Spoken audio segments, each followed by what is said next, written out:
Esta presentación la hemos denominado Crear y recrear la resiliencia en las pymes. Vamos a mirar un poco el por qué es importante de crear y recrear esa resiliencia hoy en un mundo global, en un mundo interconectado, en un mundo con graves crisis humanitarias. Tenemos una gran crisis pandémica, una gran crisis ambiental y también una gran crisis climática. Entonces tenemos un reto por delante bastante importante, y las pymes, como se ha planteado acá, las personas que me han antecedido, pues son importantes precisamente para poder lograr establecer, verlas como una oportunidad que tienen las comunidades y los países precisamente para fortalecer su resiliencia y poder contribuir a los procesos de desarrollo. Yo les voy a contar una historia, inicio con esta historia que muy probablemente para muchos es cercana, y esta es la historia de Orlando, un emprendedor del gremio de los taxis. Orlando trabajaba en un gremio donde la competencia no tenía diferencias en el servicio. La inclusión de aplicaciones tecnológicas y nuevas formas de transporte amenazó un día la estabilidad del gremio. Ustedes saben a qué me refiero. Empezaron a aparecer estas plataformas tecnológicas que empezaron a ponerle competencia a ese gremio que todo el mundo conoce y que en muchos de nuestros países existen, que son los taxistas. La historia de Orlando nos dice entonces que esta competencia entonces empezó a ofrecer precios más bajos, el uso de plataformas tecnológicas que normalmente no usaba este gremio al cual pertenecía Orlando, prestaba un mejor servicio y además tenía mejores vehículos. Una actitud de negación, indiferencia y miedo al cambio por muchos años generó inmovilismo en el gremio, porque en primera instancia se pensaba que ese tema de la tecnología no iba a llegar en ningún momento y que eso era simplemente un cuento. Pero llegó, y infortunadamente muchos no hicieron nada para enfrentarse a esa crisis. La negaban constantemente, eran indiferentes y tenían mucho miedo a cambiar, porque eso obligaba a revisar muchas de las cosas que en su negocio estaban desarrollando. Pero un grupo de taxistas de ese gran gremio fue el único que se atrevió a cambiar, y entre ellos estaba Orlando. Entonces, ¿qué cambios hicieron? Porque vieron amenazado, digamos, su negocio de años de trabajo, y empezaron entonces a desarrollar y a tratar de salirse de su zona de confort, y empezaron entonces a promover una nueva idea y se empezaron a diferenciar. Entonces, para esto, ¿qué hicieron? Crearon una cooperativa, capacitaron atención al cliente, es decir, cuando crean la cooperativa se formalizan, se capacitan en atención al cliente, pues para lograr el poder llegar a más personas.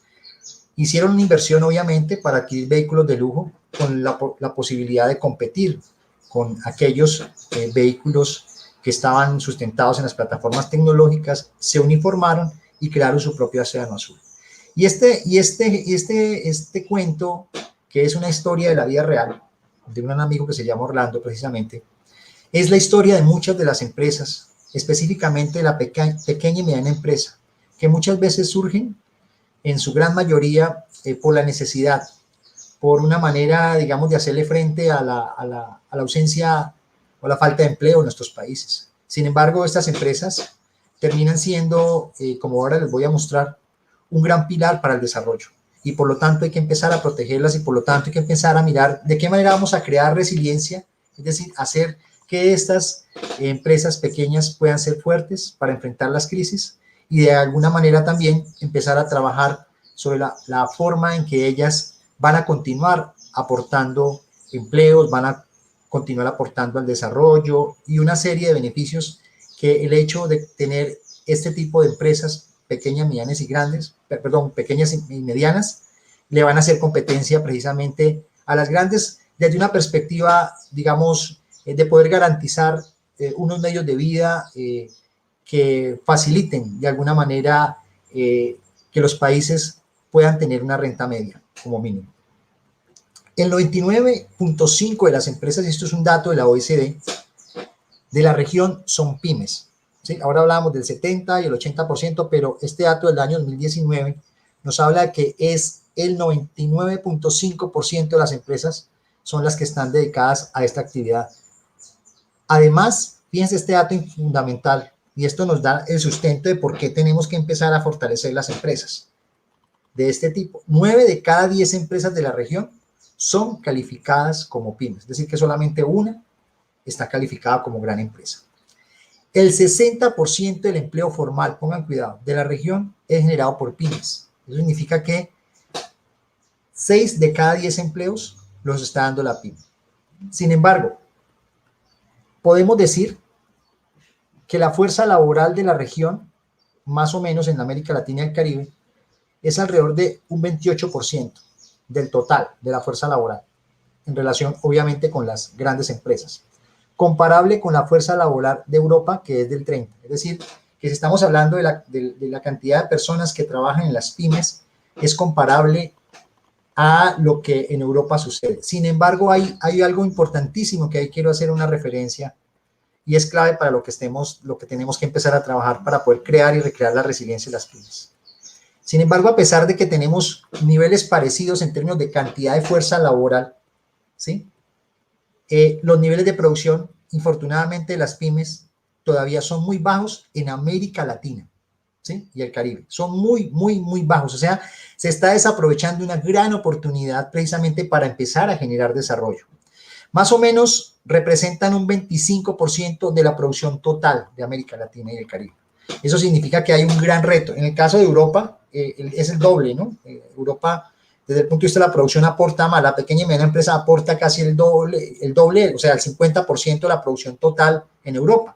Eso significa que tenemos una gran brecha precisamente para cubrir en relación con la pequeña y mediana empresa, y por lo tanto, desde el punto de vista económico y desde el punto de vista de negocio y también desde el punto de vista estratégico, porque gran parte el 99.5% de las empresas son pymes y que tenemos que protegerlas, pues ahí hay una oportunidad. O sea, si bien es cierto, se crea empleo, se ha creado mucho empleo y son las que mayor generan empleo, el 60%, tenemos entonces que avanzar específicamente en proteger y integrar la reducción del riesgo de desastre como una oportunidad de negocio. O sea, ¿cómo vamos a pasar de ese 25% de la producción, yo diría a un 50% por lo menos equivalente a Europa, para que de esa manera esos recursos que se generan a través de ese empleo y esa producción, ¿sí?, pueda revertirse de manera positiva en las comunidades y en los gobiernos para que haya una mejor calidad de vida?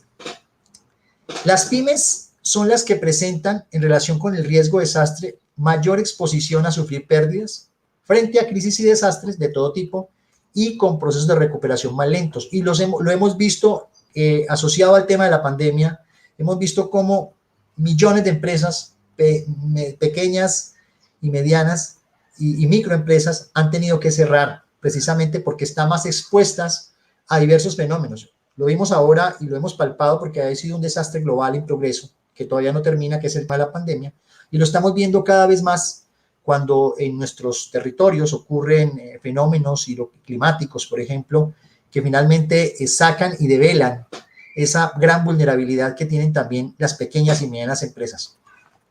Otro dato importante es que el impacto de los desastres en las pymes se ve evidenciado en la pérdida de clientes, ¿sí?, en la pérdida de socios estratégicos y de proveedores, colocando en juego la vida de las comunidades, de su entorno y los colaboradores, así como de sus instalaciones. Es decir, que tenemos muchos de los elementos que hacen parte de la micro, pequeña y mediana empresa, de alguna manera están expuestos a verse afectados, y lo que hemos visto en las últimas décadas es que el impacto mayor se da en esas pequeñas empresas porque no tienen la resiliencia necesaria para afrontar la crisis y mucho menos para recuperarse de ella después de que ésta se da. Entonces, normalmente la pequeña y mediana empresa termina cerrando. Las Naciones Unidas, la Oficina de las Naciones Unidas para la Reducción del Riesgo de Desastre, en el año 2016 reafirma un concepto que se planteó por ahí en el año 2009, y este es uno de los grandes resultados de esa gran discusión global de más de 187 países enfocados en el marco de Sendai, cuando nos se ponen de acuerdo en poder establecer un concepto básico de la resiliencia.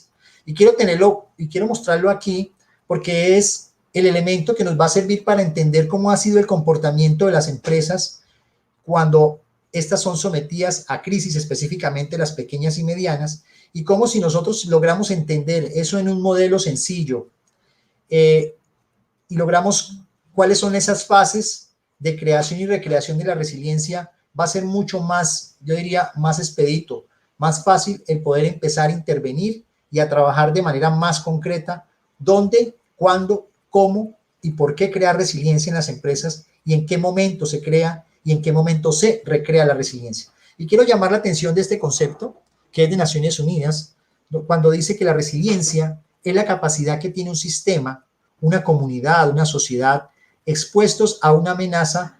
¿Para qué? Para resistir, absorber, adaptarse, transformarse y recuperarse. Estos 5 aspectos que están aquí los vamos a ver más adelante en un modelo que hemos denominado avance, declive y evolución de la resiliencia, y que para el caso de este webinar corto que estamos haciendo, vamos a tratar de entender cómo funciona eso en la pequeña y mediana empresa.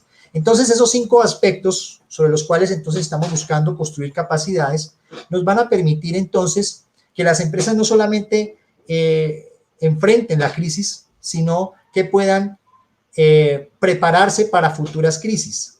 Y todo eso que está aquí se desarrolla o se hace haciendo uso de la gestión del riesgo, como lo dice esta definición. Dice que esa capacidad para resistir, absorber, adaptarse, transformarse y recuperarse de los efectos de manera oportuna, eficiente, en particular mediante la preservación y la restauración de sus estructuras y funciones básicas, ¿sí? En este caso hablamos de los negocios, de cómo garantizamos la continuidad del negocio. Todo me está diciendo este concepto, es que todo se logra por conducto de la gestión del riesgo. ¿Y qué es lo importante aquí? Es que si bien es cierto, hoy estamos hablando de un concepto moderno que es la resiliencia, pero que se ha usado durante muchos años y desde décadas atrás hasta siglos, nos está diciendo es esa capacidad que queremos lograr en la pyme, en la pequeña y mediana empresa, para resistir, absorber, transformarse, adaptarse, etcétera, se realiza por conducto de la gestión del riesgo. Y la gestión del riesgo está enfocada o está aterrizada en los países en la legislación que hay. Estamos hablando del caso de México. Hay una nueva ley de protección civil y de gestión integral del riesgo en México que debería ser el instrumento, por lo menos uno de los tantos instrumentos para construir y crear resiliencia. No nos tenemos que inventar cosas nuevas. Y si estamos hablando del caso de Colombia, estamos hablando de una ley 1523 del año 2012 que también es de gestión del riesgo y que de alguna manera está enfocada también a poder garantizar y promover lo que es la gestión del riesgo a nivel del sector privado. Entonces, tenemos todos los elementos para construir resiliencia. Tenemos un enfoque claro que tiene que ver con capacidad, tenemos unos elementos que tenemos que construir, que son esos 5 aspectos, y además tenemos una herramienta, que es la gestión del riesgo. Pueden decir la gestión del riesgo de desastre, la gestión del riesgo ambiental, la gestión del riesgo laboral, la gestión del riesgo reputacional, la gestión del riesgo financiero, la gestión del riesgo cibernético. Cualquiera que sea el apellido que le pongamos a eso, tenemos múltiples herramientas en los países que hace viable que la resiliencia en las pequeñas y medianas empresas se pueda crear y recrear. Entonces, si pudiéramos lograr colocar esos 5 aspectos, ¿sí?, dentro de una función y pudiéramos elaborar o construir un gráfico de eso para entenderlo y saber en qué momento es que nosotros tenemos que empezar a aportar, cuándo creamos y cuándo recreamos la resiliencia, vamos entonces a suponer que construimos una línea, que construimos un plano cartesiano, donde este de aquí abajo va a ser el eje X, este va a ser el vertical, va a ser el eje Y, y aquí vamos a dibujar o vamos a establecer las capacidades aumentan hacia arriba y el tiempo en la parte de abajo, y vamos a tratar de establecer 2 fases, una fase de la precrisis o el desastre y una fase de la poscrisis. Y entonces vamos a suponer que cualquier negocio, cualquier pyme que, digamos, quiera establecerse en algún territorio, tiene la posibilidad inicial, cuando ésta se conforma, ¿sí?, o cuando ésta nace, de empezar a invertir anticipadamente antes de las crisis, o sea, en la precrisis, que es donde nosotros tenemos que fortalecer la resiliencia, donde tenemos que fortalecer las capacidades a partir de las herramientas que dispongan las pymes, ¿sí?, y las políticas y todos estos elementos. Entonces, en la medida en que nosotros empezamos a construir capacidades, vamos intentando ir hacia arriba, vamos cada vez más haciéndonos fuertes, y eso implica que para poder construir capacidades en la precrisis tengo que invertir en resistencia, cómo hago mi negocio más resistente, cómo me adapto a las condiciones cotidianas, a los mercados globales, cómo me adapto a la crisis climática, cómo resisto la crisis climática, cómo resisto las crisis financieras, cómo, bueno, de todo, y me preparo, porque normalmente no nos preparamos. Entonces, en este aspecto de resistencia, adaptación y preparación, aparecen las cuatro prioridades del marco de Sendai: conocer el riesgo de desastre, la reducción del riesgo de desastre, el fortalecimiento de la gobernanza y el fortalecimiento de los preparativos para reconstruir mejor. Es decir, aquí en esta primera fase de la precrisis es donde yo debo invertir y debo hacer todo el esfuerzo precisamente para poder lograr que mi pyme sea resistente, se adapte a las condiciones y se prepare para afrontar. Para que cuando venga entonces la crisis o el desastre, que es esta X que está acá, y entremos en la etapa de la post-crisis o el desastre, entonces vamos a empezar a ver cómo, y dependiendo de lo que nosotros hayamos desarrollado acá, si hemos hecho una buena gestión del riesgo de desastre, ¿sí? Desde el conocimiento, la reducción, el manejo y la gobernanza, pues cuando venga la crisis, como la tenemos que afrontar, vamos a tener entonces los procesos de absorción de la crisis, los procesos de respuesta van a empezar a ser mucho más eficientes y más rápidos, porque aquí lo que se va a demostrar es qué tan fuerte éramos antes de la crisis. En la medida en que seamos más fuertes, hayamos sido más fuertes, hayamos construido más fuerte antes de la crisis, pues muy probablemente la capacidad de absorción y la respuesta va a ser más eficiente, como les decía. Vamos a entrar a una etapa de adaptación, ¿sí? Que nos va a permitir, si lo hacemos bien, tomar dos caminos. El camino hacia avanzar, ir hacia arriba, ¿sí? Cambiar el rumbo, digamos, de esa crisis hacia arriba y en beneficio de la empresa. O si no nos adaptamos adecuadamente, tenemos la posibilidad de dejar de existir. O sea, que la capacidad o la resiliencia caiga tanto que al finalmente termine desapareciendo. Entonces, aquí está el punto de inflexión, que es cómo nos adaptamos, y ahora les voy a mostrar unos ejemplos. En la medida que entonces intentamos, absorbemos y respondemos rápidamente y nos adaptamos de manera eficiente, podemos entonces tomar el camino hacia arriba, que nos implica, que nos obliga a plantear una transformación de la manera en cómo veníamos haciendo antes la construcción de resiliencia en nuestro negocio y el aprendizaje que hayamos tenido en ese marco de absorción y respuesta durante la crisis nos va a permitir entonces tomar las decisiones para reinventarnos y seguir hacia arriba. Y cuando hemos tomado la decisión de transformarnos eficientemente, podemos lograr eso que todo el mundo está buscando después de una crisis, que es recuperarse. Pero la recuperación no puede ser cualquier recuperación, porque normalmente nos hablan y nos han dicho, desde la gestión del riesgo en algunos casos, que la recuperación de un desastre, una crisis, es volver a la normalidad que generó la crisis. Entonces lo que yo digo es, si nosotros estamos tratando de recrear la resiliencia, de recrearla, ¿sí? Volverla a hacer en otro contexto, en otra realidad, no es posible. O sea, si nos quedamos y si nuestro objetivo es volver a la normalidad, pues vamos a volver a la normalidad que generó la crisis, o sea, no vamos a avanzar. Entonces, la recreación de la resiliencia en las pymes tiene que ir más allá de recuperarse en los estados o en los estándares como estábamos antes en la normalidad, para poder lograr crear una nueva realidad y desde esa nueva realidad, ¿sí? Poder entonces empezar a crear la resiliencia. Es decir, esto finalmente termina siendo una función. En un momento se crea, en otro momento se recrea cuando ocurren las crisis, cuando somos sometidos, y continúa en toda la vida de una pyme diversos procesos que me están impulsando precisamente a seguir creando resiliencia, porque la resiliencia no termina en ningún momento, es un proceso en el mediano y largo plazo, es un proceso, no es la etapa final de algo, sino que es una construcción, digamos, permanente en el tiempo, que finalmente se ve sometida a diversas crisis, y es ahí donde sale a resurgir qué tan resiliente era. Pero lo interesante es que cuando uno se recupera de una crisis, debe superar la normalidad que no es la crisis, porque si no, vas a quedar en el punto inicial. Algunos ejemplos de esto, y lo hemos trabajado para RISE México precisamente en un protocolo que diseñamos hace un año, 2 años ya, que identificábamos cuáles son entonces los 5 tipos de comportamiento de las empresas frente a las crisis, tomando un poco la segunda parte la segunda parte de este gráfico.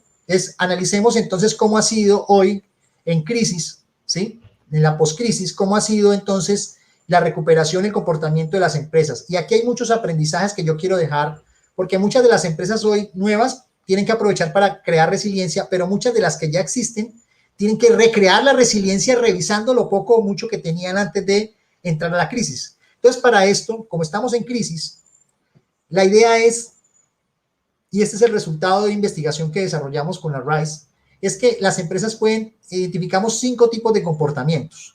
Las empresas que tienen un comportamiento en B, como el que ustedes observan acá, y es en ese marco de ese comportamiento de enfrentar la crisis y superarla, pues existen unas fases. Entonces, por ejemplo, el comportamiento del B es el comportamiento ideal de una empresa, que resuelve rápidamente la fase 1 de adaptación y respuesta a la crisis, rápidamente porque anticipadamente ha creado resiliencia. Entonces, es decir, que le queda muy fácil poder enfrentar y responder a la crisis porque anticipadamente ha creado, se ha hecho fuerte, se ha adaptado, ¿sí? Y se ha preparado para enfrentar. El problema es que normalmente nosotros nos preparamos para enfrentar porque creemos que las cosas no nos pasan a nosotros. En la fase 2, luego, viene la adaptación, se hace de manera muy ágil, ¿sí? Y sirve de impulso para ir a hasta la fase 3, sin perder tiempo. Si no se es eficiente, porque puede pasar de que no sea eficiente, se corre el riesgo de desaparecer. En la fase 3 de transformación y recuperación se hace de manera eficiente y la crisis es superada en el menor tiempo posible. El nivel de aprendizaje de este tipo de empresas es tan alto que la empresa queda preparada para enfrentar este tipo de crisis y otras nuevas. Además, fortalece positivamente el negocio y abre nuevos mercados. Esto es importante. Este tipo de comportamiento de B es típico de empresas que tienen un alto nivel de organización para enfrentar las crisis, de empresas que conocen sus riesgos de manera anticipada, no esperan a que ocurran para conocerlos, han invertido en la gestión integral del riesgo, financieramente se han preparado para enfrentar las crisis, pocas deudas, reservas económicas y materias primas, tienen diversificado su negocio y cuentan con sistemas redundantes, instalaciones, proveedores, cadenas de producción y suministro. Además, posee buenas relaciones con clientes, socios y proveedores y gobiernos y sector financiero. Ahora vamos a ver otro tipo de empresa, otro tipo de comportamiento, que es el comportamiento en U, ¿sí? Que es muy parecido al B, sino lo que pasa es que en la fase de adaptación se hace más larga porque, digamos, pueden encontrar algunos tropiezos. Resuelve rápidamente la fase 1 de adaptación y respuesta. La fase de adaptación se hace más lenta, sin embargo, es preparatoria para el avance de la fase 3. Si la adaptación no es eficiente, siempre se corre el riesgo de terminar el juego. Y la fase 3 de transformación y recuperación está en función, obviamente, de las capacidades que se hayan recuperado, fortalecido en la etapa de adaptación. Y al final, digamos que este tipo de empresa logra recuperarse de manera eficiente y hasta puede abrir nuevos mercados. ¿Cuál es el comportamiento típico de estas empresas? Pues es que tiene un nivel intermedio de organización para enfrentar las crisis. Principalmente se relaciona con eventos que ocurren al interior y poco conectados con su entorno. O sea, esto lo hacen normalmente cuando es al interior de la empresa. Financieramente está parcialmente protegidos para enfrentar y recuperarse porque en el proceso de adaptación uno ve que es lento porque hay deficiencias en procesos pasados. Aunque poseen buenas relaciones con clientes, socios, proveedores, gobiernos y entidades financieras, aún existen grandes vacíos. Cuentan con algunos sistemas redundantes de instalaciones, proveedores, infraestructuras, pero todavía no son suficientes. Y su salud financiera tiene algunas deficiencias, sin embargo, intenta cumplir con las obligaciones. También existe un tipo de comportamiento en W, ¿sí? Este tipo de comportamiento en W es también muy característico de algunas empresas que en un momento dado, cuando vienen bien juiciosos, desarrollando un proceso de enfrentar la crisis y adaptarse, se relajan y se confían porque creen que ya lo lograron y entonces puede haber una recaída. Entonces resuelve rápidamente la fase 1 de adaptación y respuesta a la crisis, perdón, de absorción. La fase 2 de adaptación se hace de manera muy ágil y sirve de impulso para iniciar la fase 2. A pesar de los esfuerzos, si esto no se hace adecuadamente en la fase, digamos, de adaptación, puede correr el riesgo precisamente de terminar el juego, o sea, de desaparecer también. Sin embargo, el aprendizaje obtenido por esa falsa seguridad que normalmente algunas empresas viven porque creen que ya se recuperaron, porque vuelven a la normalidad y no superan. Normalmente esto es característico de empresas que llegaron a la normalidad y creen que ya están bien. No, hay que superar la normalidad porque la normalidad fue la que generó la crisis. Entonces, este tipo de comportamiento es de empresas de una organización que tiene un nivel digamos, de trabajo intermedio a alto. conoce sus riesgos de manera anticipada, ha invertido en gestión del riesgo, financieramente se ha preparado para enfrentar crisis, pocas deudas, reservas, es muy parecido a la de B. Tiene diversificado su negocio, cuenta con sistemas redundantes, instalaciones, proveedores, canales de suministro, además posee buenas relaciones con clientes. Sin embargo, el problema es que se relajan, ¿sí? Relajan un poco las acciones porque se confían, ¿sí? Y no hacen lo suficiente para superar la normalidad que es la crisis y no crear una nueva normalidad o una nueva realidad. El comportamiento en L es también característico de muchas empresas. Resuelve con lo que posee de manera en la fase 1, de manera lenta. El desgaste generado en la fase 1 para poder mantenerse a flote en la empresa, pues en ese proceso de adaptación en la fase 2 es bastante lento y traumático. A pesar de los esfuerzos por la empresa para estabilizarse, no le alcanzan las fuerzas para resistir y no nunca se va a levantar. Porque fíjense cómo es de importante el hacer la prevención anticipadamente de las crisis. Miren, el grado de resiliencia de una o de capacidad de recuperación que puede tener después de una crisis una empresa es inversamente proporcional al grado de resistencia, adaptación y preparación que la empresa o la pequeña mediana empresa desarrolló antes de la crisis. Este comportamiento normalmente es típico de empresas que tienen un nivel muy bajo para enfrentarlas. Poco conocen y comprenden el riesgo de desastre y por consiguiente poco invierten en gestión del riesgo. Su salud financiera tiene muchas deficiencias, no posee ningún tipo de reservas, ni financieras, ni materias primas, ni de logística, presenta gran dependencia de proveedores, préstamos financieros para funcionar, mantiene endeudada, intenta cumplir con obligaciones, socios y clientes y empleados, pero su manejo es deficiente con grandes vacíos. Tienen, además de grandes vulnerabilidades que también se construyen al interior de la empresa, tiene una baja resiliencia. Y la última es el comportamiento en I, que es la que normalmente han tenido miles y millones de empresas, que normalmente no ven el tema de la reducción del riesgo como algo importante, porque viven al día a día.